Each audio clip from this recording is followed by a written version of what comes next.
Oops, they did it again. Another multi-billion-pound loss for the 9th year in a row. In fact, the Royal Bank of Scotland lost £7 billion last year, more than 3 times the amount they lost in 2015. Yet the bank's chief exec, Ross McEwen, is still insisting things will get better, eventually.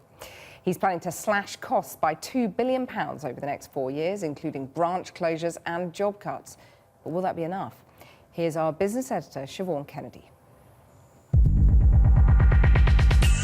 Over a 35-year period, the Standish family built up the Bowplex business, becoming a familiar name on many British high streets. But in 2008, the credit crunch hit, and the multi-million-pound business took a knock. Its bank, RBS, stepped in, allegedly to help.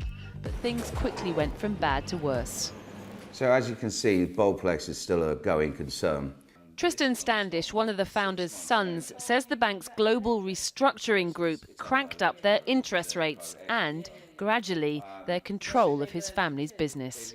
During a credit crunch, a lot of businesses were in trouble.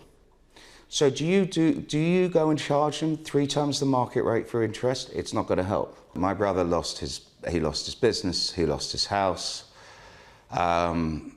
I hope he doesn't mind me saying this. He suffered a nervous breakdown and all the effects that it does on his family, and it was devastating.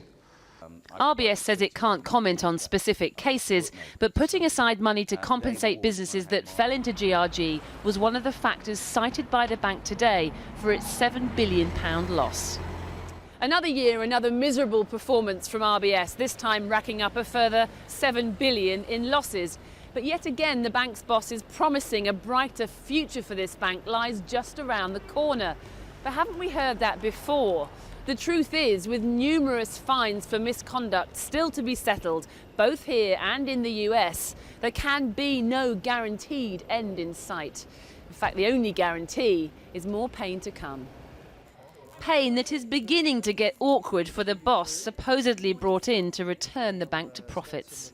A £2 billion loss last year, £7 billion loss today. This is a bank that appears to be getting worse under your watch, not better. Look, it's always disappointing to put such a huge loss out into the marketplace, but underlying there were 10.3 billion of one-off hits that this bank has taken for conduct, litigation, issues of the past. You can't confidently sit here and say that 10.3 billion draws a line under it, can you? No, but that's why we've said we believe this bank will be back into profit for the year 2018. We've got a core bank here that is this last year made £4.2 billion pre-tax. What's the problem with this bank is we've continued to have to look back and solve the issues from the past. What I'm hearing is that 2017 is going to be another painful year for RBS potentially. It could well be. That's why we're signalling back into profit in 2018. But if those profits do arrive, they'll come at a cost. £2 billion of restructuring to be precise, or code for job losses. We do need to get this bank back into shape. And yes, there will be job cuts, and there will be cuts in properties. There will be job cuts. But you won't put a figure on it? No, I won't.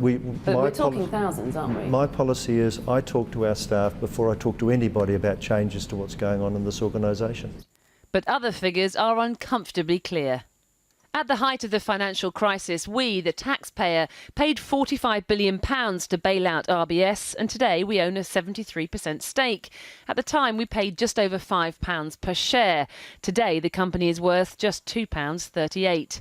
Just breaking even on this enormous investment seems a long way off, let alone making a profit. Given everything that we're hearing today, the fines, the size of the loss, was it appropriate, do you think, for your pay package to be £3.8 million for 2015? You know, the pay package is negotiated, the board pay that out, but at the end of the day, my job is to create a really good bank here. But you haven't yet done that, that's the point. So people see your pay package and think, well, hang on a minute, why is that pay package starting to creep up? Look, I'll leave that with the board it's their process. Exclude all the litigation, fines and restructuring. This is a bank that made £4 billion profit last year. The problem is, with the past a recurring nightmare for RBS, the future of this bank is still far from certain.